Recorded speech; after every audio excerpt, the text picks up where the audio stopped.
And there's Stephen. Hey, Steve.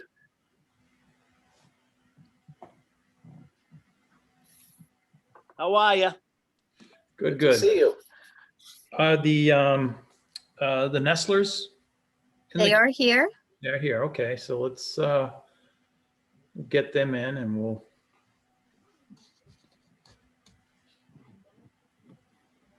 Okay, so it is now 7:02, so we're going to start the meeting. And again, we're working off of Governor Baker's order of suspension. So this certain provisions of the open meetings law. So this town meeting of the zoning board of appeals for Bridgewater is via remote, no in-person attendance. The meeting is being recorded and will be up on the town's website within 48 hours. My name is Brian Heath. I'm the chair. We have Jerry Chipman, vice chair with us, Anna Klimas, member. We have Steve Solari, the building commissioner. Jasmine Farinacci is the executive assistant here. At this time, all mics are muted. The board's mics will be unmuted during the whole meeting. As we only have one item on the agenda, it'll be called up first. The project is a public hearing and allows for public comment. So we ask that if you use your chat feature to ask questions by listing your name and address in the question, the chair will recognize all questions in the order that they're placed. You can also use the raise my hand feature in the participant menu, and you'll be unmuted when the chair recognizes you again. If you are on a cell phone using #9, you can use the raise your hand function there. So we're going to call the meeting to order. It is April 14th. We have one item on the agenda. It's a variance request under section 2.96, the expanded living space for 10 Brownfield Drive, and the applicants are Ben and Carol Nestler.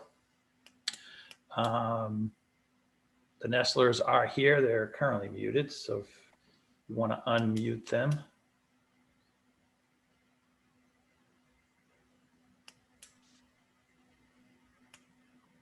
Jasmine? It says they're connecting to the audio. Oh, okay. Carol, are you there? I'm here. Okay.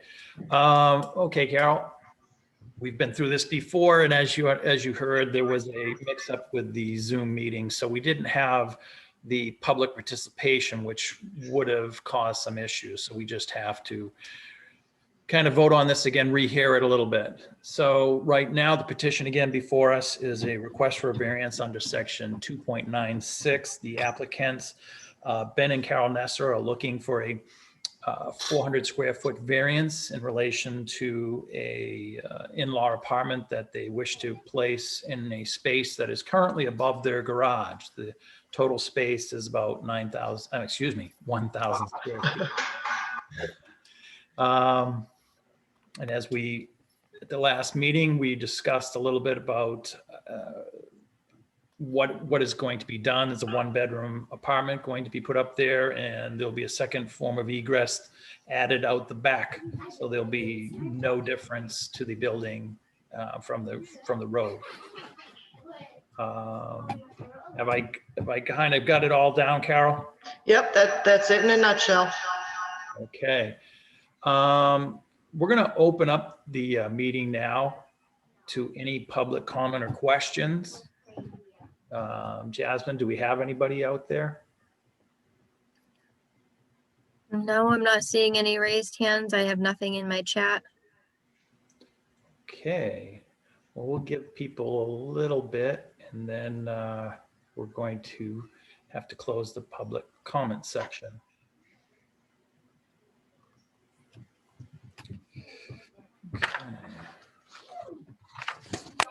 Ms. Nestler, may I inquire, did you have contact with your neighbors? Is there anyone? We've met all our neighbors. They all got notice. I think a few of them know. I mean, we haven't been hiding it. We certainly haven't talked about it that much, but I have not heard anything one way or another from any of my neighbors. Okay. Thank you. All right, Jasmine, if there's nobody in from the public looking out there, then There isn't. we're gonna I'd make a motion to close the public comment. So move. Second, I'll second that. okay, all in favor? Aye. All right, Aye. so we're gonna take a vote now on the variance. And it's, again, it's a vote for a 400 square foot variance in regards to section 2.96 in relation to the installing a living in-law space at 10 Brownfield Drive in Bridgewater. And as we said before, Carol, this is, again, it's under 2.96, so it's specific to an in-law living area. So this is, again, it has to be a requirement is that this variance is given that it is for family members and not for open rental. Understood, and quite frankly, we're not the kind of people who want people other than very close family members living with us. I can understand that. So if I would have a motion from someone on the board for in relation to the variance. I would make a motion. Go ahead, Jerry. No, go ahead. Ladies, I would make a motion to grant the variance under 2.96, which would allow for an in-law apartment at 10 Bromfield Drive to increase to go over, the 400 square foot expansion. we have a second on that, Jerry? Second. All in favor? Aye. Aye. Okay, hopefully, Carol, this time we're all set. And normally Jen is here, but maybe Jasmine, Jazz, how long does it take to, it's got to be filed and there's a. So there's a 20-day appeal period. So I was hoping we could get everyone in, since this is a virtual meeting. Obviously, we can't sign it this evening. I'm in tomorrow, I'm in Friday, so I'm hoping that we can get this signed as soon as possible. So the sooner we sign it, the sooner I can file it with the clerk. Okay. So once we file it with the clerk, there's a 20-day appeal period. On that 21st day, the clerk will send a notice that if no appeals have been made, then it can be recorded at the Registry of Deeds. Jasmine, could you send an email when it's ready to be signed, please? It's actually ready now. It's already drafted. That's right, okay. So I was prepared. I was anticipating it would be, since you approved it last time. Okay, I should be by tomorrow morning then. Okay, that sounds excellent. As you know, Jazz, I'm not around until the afternoon. I'm out here early in the morning and I don't get back into the area until probably around 5:30. Right. So I can either meet you at 5:30 tomorrow or Friday, or any other day that works for you. Tomorrow's fine. Tomorrow's fine. Perfect. Okay. All right then. So I'd make a motion to close the hearing on this one. Motion to close the hearing. Second. All in favor? Aye. Okay. All right. Thank you, Carol, and good luck. Thank you so much, I appreciate it. All right. Bye-bye. I'd ask the board to stay on just for a minute. Jazz, can you drop? And I Steve, you- can. Give me just a moment. I'm trying to drop. Oh. Okay.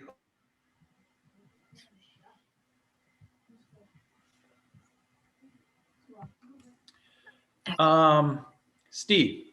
Yes. I got your I saw your email to Jason in regards to our friends down on Plymouth Street.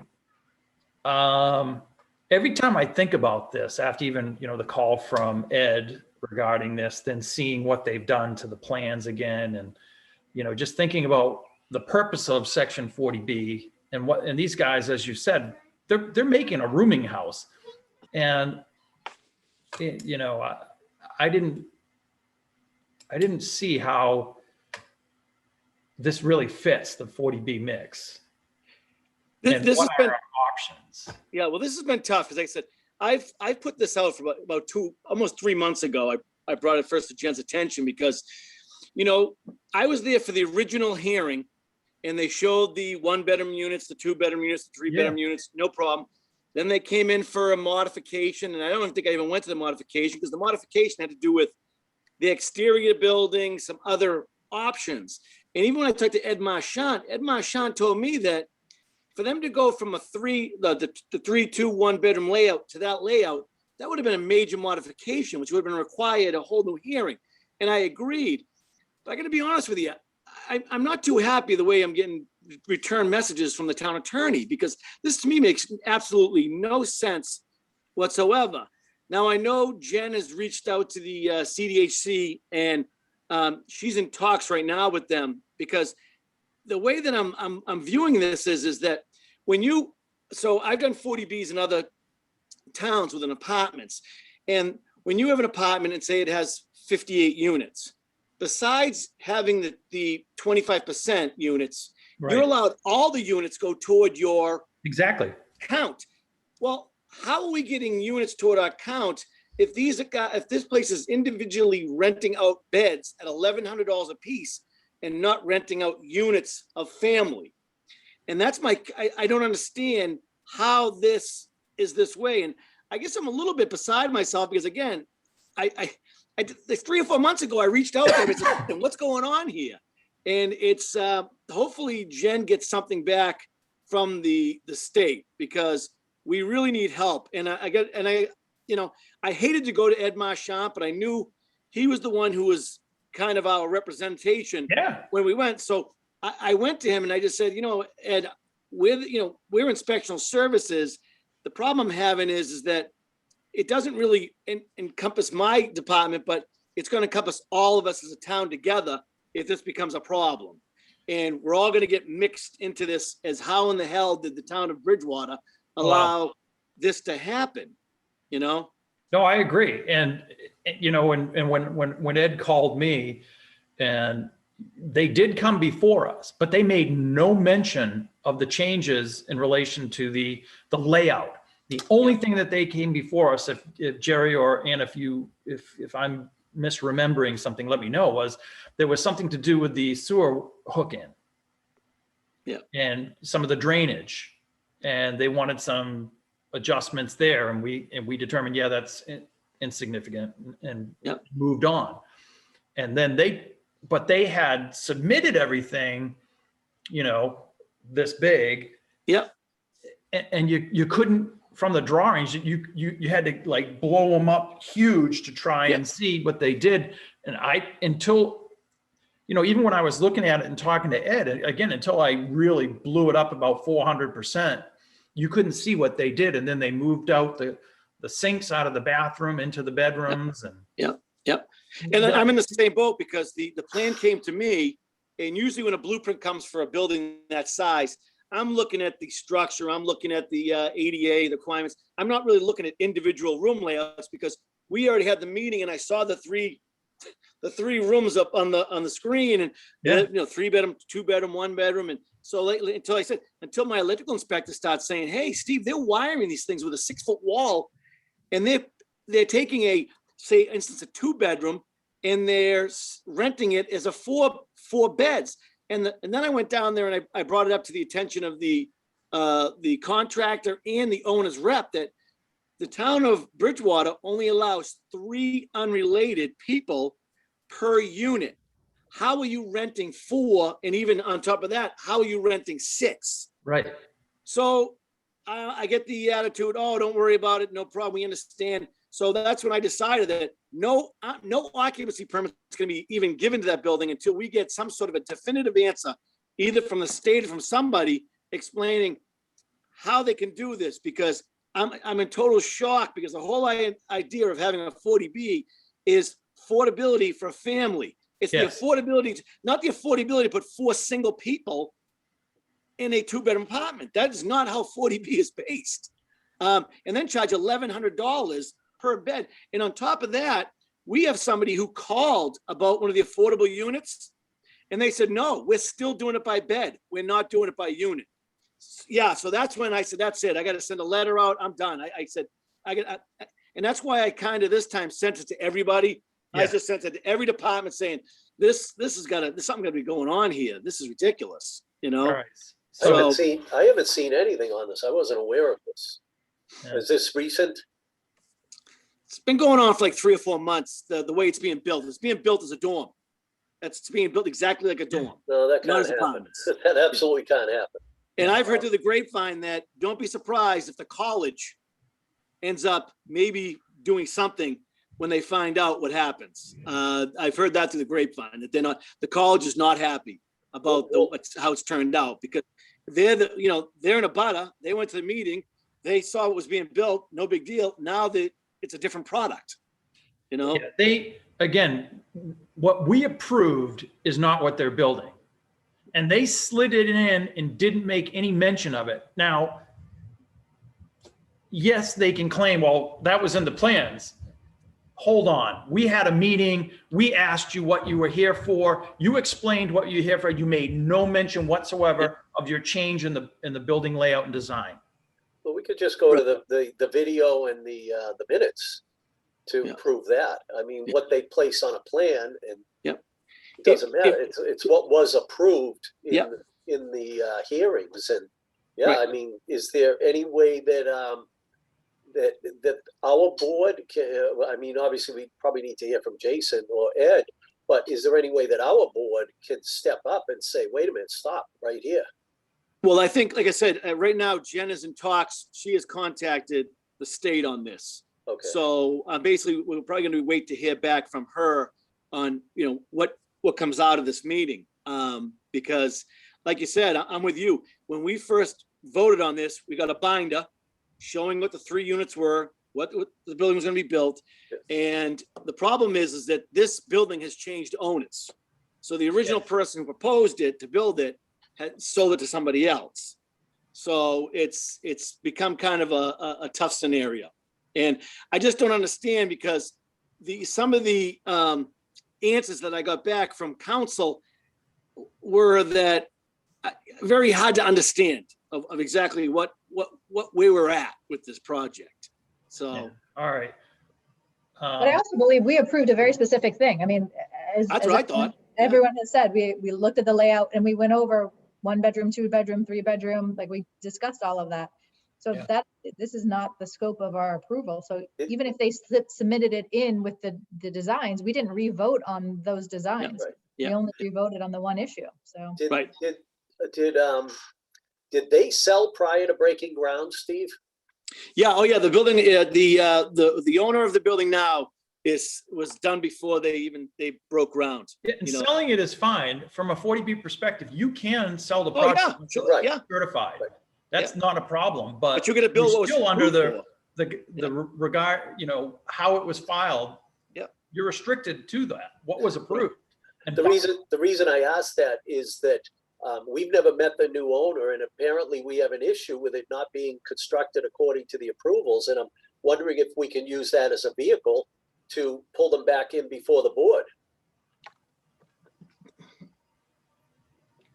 That I don't know. I don't have that answer. Sorry. I mean, I don't know how strong Jason is in 40B law, but certainly I'd be open to, even if it's we post a meeting and get Ed Marchand on here to at least start. And then I know that prior to my coming on, Peter Freeman did a lot of work for the board when Andy and Tony were here. You probably remember him, Brian. He was but, usually for the. We definitely need legal advice, and sooner rather than later, because as Steve said, if they're doing roughs that are based on dorm rooms as opposed to apartments. They're way past rough. We gotta They're doing stop finish them. right now. They're Really? doing all finishes. They're finishing it up inside. Yeah, they're finishing. And I will say one thing. I want to send out to Mr. Marchand. I mean, I know he's not on the town's. We don't pay him anymore. And when I did call him, it was more of a, if he could do me a favor and just help me answer me a couple of questions. And that's when he had said to me, do you mind if I reach out to Brian? And, I said to him, I don't mind if you say that I'm the one to talk to you, because I said, it just seems that we're not getting anywhere. And I want to say, thanks to him that he did at least, look into it and agree that, this is not what was approved at that meeting. Yeah, So- my discussions were Ed. I mean, he was emphatic that, this is just out and out wrong. Did he have any suggestions of what to do? I mean, he deals with this kind of thing. I don't think he can because he's not on our, basically our payroll anymore because Right. only for that, I don't think he could make a decision. That's what I get out of it as far as, Not a Yeah. decision, but just kind of an avenue for appeal for us or Oh, yeah. fines or anything else like that we can do. Well, I mean, I think the town manager just should get some money to just say, we need to at least be able to have a conversation with Ed, and the town may in fact need to get outside legal representation.